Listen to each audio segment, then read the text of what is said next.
I haven't had any official art teachings or learnings, or I didn't go to any school, self-taught. When I got interested in art, there wasn't anybody doing realism at that period of time.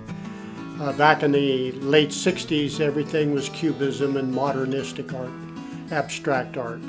If you tried to talk to anybody about wanting to learn how to do realism, they'd look at you like you were crazy and say, just take a photograph of it and forget about it, you know. The late 70s and the 80s and the 90s were really heydays for the art world, for the cowboy artists, the American people doing cowboy art, Western art. And the reason why is because there were not a lot of galleries at that period of time. There was just a few major galleries that you dealt with. And Scottsdale was one of the major places. And there was only 2 major art shows for Western art at that period of time. One thing that was a great, actually it was a huge boost to my career at that period of time, is I got to meet John Wayne. And I did a piece of John Wayne, and through making that piece, I got to meet him. He got the piece, his business people all bought pieces, and then he bought other pieces of art from me over the years.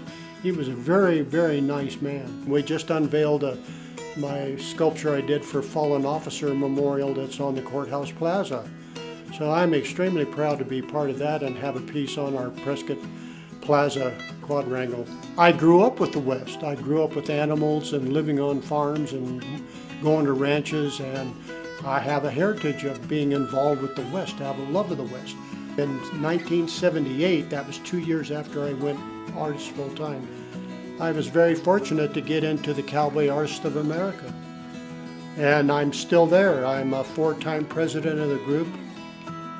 And gosh, I'm going on 48 years of being a member of the Cowboy Artists of America. So it's been a fairy tale life to some extent. I've got the best of both worlds. I can go work on ranches. I rope, I help branding times. I drag calves for a lot of ranching friends, and I get to come home and do the artwork.